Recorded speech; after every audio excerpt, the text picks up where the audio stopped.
Hello everyone, ഇന്ന് നമ്മൾ ചർച്ച ചെയ്യാൻ പോകുന്നത് ക്ലാസ് 8 ചാപ്റ്റർ 11 ഇന്ത്യയും സാമ്പത്തിക ആസൂത്രണവും. സാമ്പത്തിക ആസൂത്രണം എന്താണ്?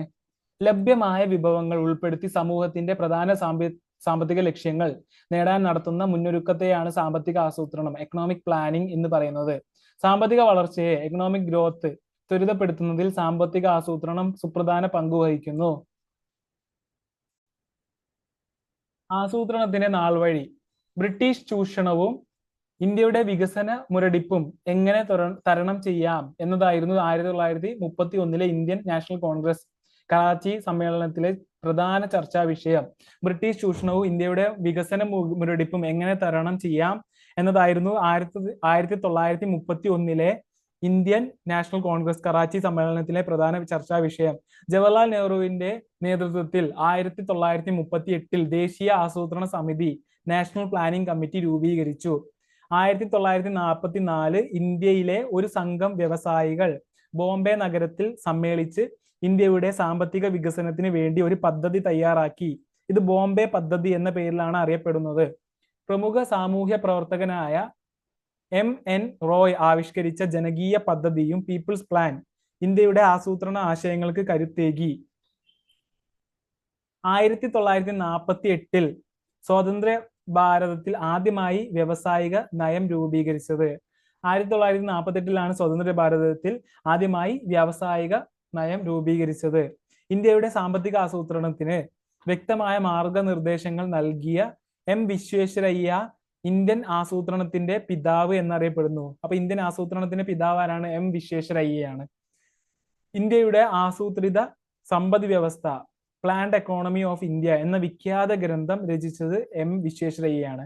പ്ലാൻഡ് എക്കോണമി ഓഫ് ഇന്ത്യ, ഇന്ത്യയുടെ ആസൂത്രിത സമ്പദ് വ്യവസ്ഥ, ആരുടെ രചനയാണ്? വിശ്വേശ്വരയ്യ. 1950 മാർച്ച് 15 കേന്ദ്ര മന്ത്രിസഭ ഒരു പ്രമേയത്തിലൂടെ ആസൂത്രണ കമ്മീഷന് രൂപം നൽകി. 1950 മാർച്ച് 15 പ്ലാനിംഗ് കമ്മീഷൻ. ഇന്ത്യൻ സാമ്പത്തിക ആസൂത്രണത്തിന്റെ ലക്ഷ്യങ്ങൾ. സമൂഹത്തിന്റെ പൊതുവായ ആവശ്യങ്ങളുടെ അടിസ്ഥാനത്തിലാണ് സാമ്പത്തിക ആസൂത്രണത്തിന്റെ ലക്ഷ്യങ്ങൾ നിശ്ചയിക്കുന്നത്. ആസൂത്രണം: തുല്യത, വളർച്ച, സ്വാശ്രയത്വം, ആധുനിക വൽക്കരണം. വളർച്ച, ഗ്രോത്ത്. രാജ്യത്തെ മൊത്തം സാധനങ്ങളുടെയും സേവനങ്ങളുടെയും ഉൽപാദന വർധനവാണ് വളർച്ച, ഗ്രോത്ത് എന്നതുകൊണ്ട് അർത്ഥമാക്കുന്നത്. സമ്പദ്ഘടനയിലെ പ്രാഥമികം, പ്രൈമറി, ദ്വിതീയം, സെക്കൻഡറി, തൃതീയം, ടേഴ്സറി എന്നീ മേഖലകളിലെ ഉൽപാദന വർധനവിന്റെ അടിസ്ഥാനത്തിലാണ് വളർച്ച കണക്കാക്കുന്നത്. രാജ്യത്തിന്റെ പുരോഗതിക്ക് സഹായകമായത് കൊണ്ടാണ് വളർച്ച ആസൂത്രണത്തിന്റെ ഒരു പ്രധാന ലക്ഷ്യമായി കൈക്കൊണ്ടിട്ടുള്ളത്. ആധുനിക വൽക്കരണം, മോഡേണൈസേഷൻ. യന്ത്രങ്ങളും സാങ്കേതിക വിദ്യയും വികാസം പ്രാപിച്ചത് ഉൽപാദന വർധനവിനും മനുഷ്യ പ്രയത്നത്തിന്റെ ലഘൂകരണത്തിനും കാരണമായി. നൂതന സാങ്കേതിക വിദ്യ ഉപയോഗപ്പെടുത്തലാണ് ആധുനിക വൽക്കരണം, മോഡേണൈസേഷൻ. ചരക്കു നീക്കവും യാത്രയും വേഗത്തിലാക്കി. സമയലാഭവും അതിലൂടെ സാമ്പത്തിക നേട്ടവും ഉണ്ടാക്കി. ആധുനിക വാർത്താവിനിമയ സൗകര്യങ്ങൾ ജീവിത നിലവാരവും സുരക്ഷിതത്വവും വർദ്ധിക്കുന്നതിനും ഗവൺമെന്റിന്റെ സേവനങ്ങൾ വളരെ പെട്ടെന്ന് തന്നെ ജനങ്ങളിലേക്ക് എത്തിക്കുന്നതിനും ഉപകരിച്ചു. ആധുനിക വൽക്കരണം നൂതന സാങ്കേതിക വിദ്യയുടെ പ്രയോജനപ്പെടുത്തൽ മാത്രമല്ല, സമൂഹത്തിന്റെ കാഴ്ചപ്പാടിലുള്ള മാറ്റം കൂടിയാണ്. സ്ത്രീകളുടെ അവകാശ സംരക്ഷണം, സാമൂഹിക സുരക്ഷിതത്വം, പുതിയ സാമൂഹിക മാറ്റങ്ങൾ തുടങ്ങിയവ. അടുത്തത് സ്വാശ്രയത്വം, സെൽഫ് റിലയൻസ്. ലഭ്യമായ വിഭവങ്ങൾ ഉപയോഗിച്ച് ഇന്ത്യയുടെ മാനവശേഷി പ്രയോജനപ്പെടുത്തി കൃഷിയിലും വ്യവസായത്തിലും സേവന മേഖലയിലും സ്വയം പര്യാപ്തത നേടാനും വിദേശ ആശ്രയത്വം ഇല്ലാതാക്കാനുമാണ് സ്വാശ്രയത്വം ലക്ഷ്യമിടുന്നത്. അടിസ്ഥാന വ്യവസായങ്ങൾ, ഊർജോൽപാദനം എന്നിവയിലെ സ്വയം പര്യാപ്തത രാജ്യത്തെ സാമ്പത്തിക വളർച്ചയ്ക്കും സഹായകമാകും. നെക്സ്റ്റ്, തുല്യത, ഇക്വിറ്റി. ഇന്ത്യയിലെ എല്ലാ പൗരന്മാർക്കും അടിസ്ഥാന ആവശ്യങ്ങളായ ആഹാരം, വസ്ത്രം, പാർപ്പിടം, വിദ്യാഭ്യാസം, കുടിവെള്ളം, ആരോഗ്യരക്ഷ തുടങ്ങിയവ നിറവേറുകയും സമ്പത്തിന്റെ നീതിപൂർവമായ വിതരണം സാധ്യമാവുകയും ചെയ്യുക എന്നതാണ് തുല്യതയുടെ ലക്ഷ്യം. അടുത്തത്, ആസൂത്രണ കമ്മീഷനും പഞ്ചവത്സര പദ്ധതികളും. 1950 മാർച്ച് 15 1950 മാർച്ച് 15 കേന്ദ്ര മന്ത്രിസഭ ഒരു പ്രമേയത്തിലൂടെ ആസൂത്രണ കമ്മീഷന് രൂപം നൽകിയത്. പ്രധാനമന്ത്രി അധ്യക്ഷനും ഒരു മുഴുവൻ സമയ ഉപാധ്യക്ഷനും കേന്ദ്ര ക്യാബിനറ്റ് നിയമിക്കുന്ന കമ്മീഷൻ അംഗങ്ങളും ചേരുന്ന സമിതിയായിരുന്നു ആസൂത്രണ കമ്മീഷൻ.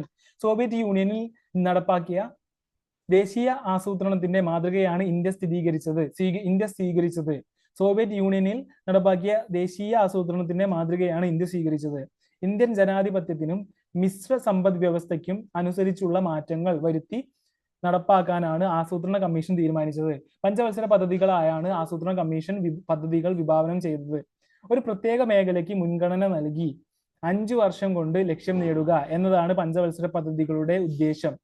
1956-61 രണ്ടാം പഞ്ചവത്സര പദ്ധതി വ്യാവസായിക മേഖലയ്ക്കും, എന്താണെന്ന് വെച്ചാൽ രണ്ടാം പഞ്ചവത്സര പദ്ധതി എന്തിനാണ് ലക്ഷ്യം വെച്ചത്? വ്യാവസായിക മേഖലയിലാണ്. ഓക്കെ, അതിന്റെ ഉന്നമനത്തിനാണ്. 1961-66 മൂന്നാം പഞ്ചവത്സര പദ്ധതി ഭക്ഷ്യ സ്വയം പര്യാപ്തതയ്ക്കും ഊന്നൽ നൽകി. ആസൂത്രണ കമ്മീഷൻ ഇന്ത്യയിൽ നടപ്പിലാക്കിയ പദ്ധതികളും അവയുടെ കാലയളവും പ്രധാന ലക്ഷ്യങ്ങളും സൂചിപ്പിച്ചിട്ടുള്ള പട്ടിക. പദ്ധതി കാലയളവ് ലക്ഷ്യം. ഒന്നാം പഞ്ചവത്സര പദ്ധതി എന്നായിരുന്നു? 1951-56 വരെയാണ്. 5 വർഷമാണല്ലോ. ഒന്നാം പഞ്ചവത്സര പദ്ധതി 1951-56. ലക്ഷ്യം എന്താണ്? കാർഷിക മേഖലയുടെ സമഗ്ര വികസനമാണ്. ഒന്നാം പഞ്ചവത്സര പദ്ധതി 1951-56 കാർഷിക മേഖലയുടെ സമഗ്ര വികസനം. രണ്ടാം പഞ്ചവത്സര പദ്ധതിയോ 1956-61 വ്യാവസായിക വികസനമാണ് ലക്ഷ്യം.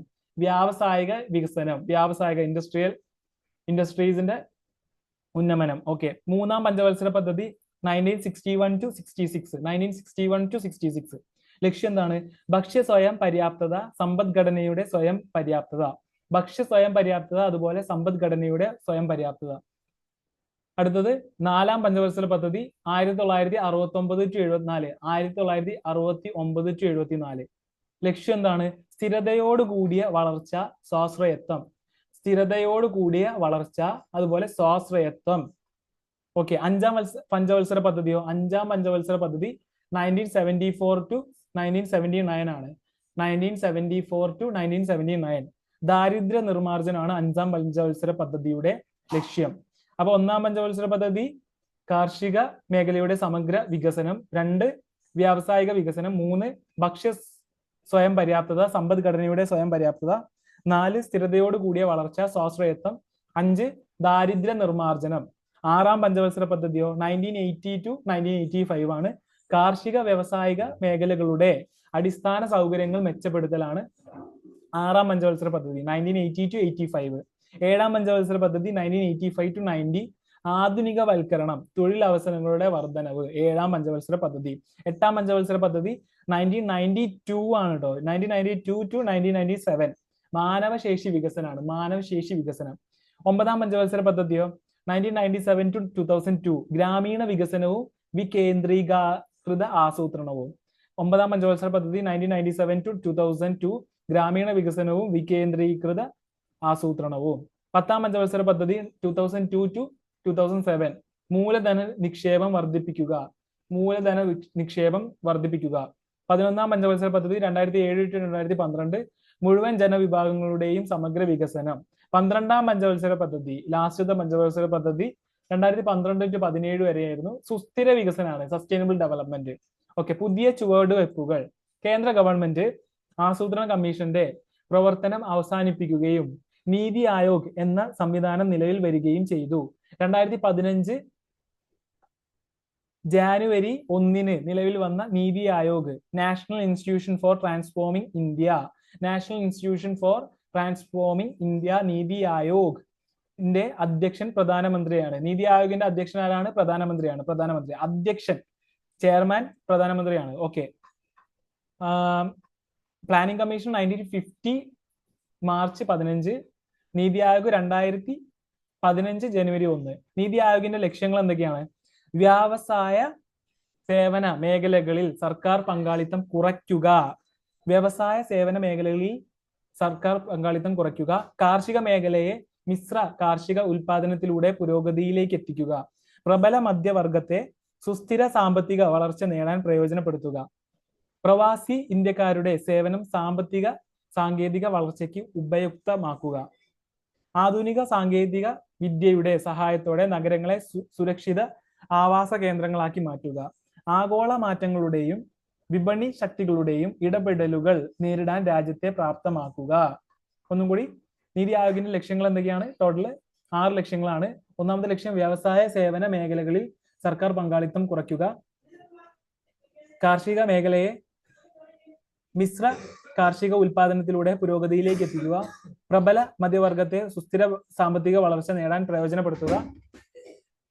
പ്രവാസി ഇന്ത്യക്കാരുടെ സേവനം സാമ്പത്തിക സാങ്കേതിക വളർച്ചയ്ക്ക് ഉപയുക്തമാക്കുക. ആധുനിക സാങ്കേതിക വിദ്യയുടെ സഹായത്തോടെ നഗരങ്ങളെ സുരക്ഷിത ആവാസ കേന്ദ്രങ്ങളാക്കി മാറ്റുക. ആഗോള മാറ്റങ്ങളുടെയും വിപണി ശക്തികളുടെയും ഇടപെടലുകൾ നേരിടാൻ രാജ്യത്തെ പ്രാപ്തമാക്കുക. Thank you so much for listening me. Will see you next video. By.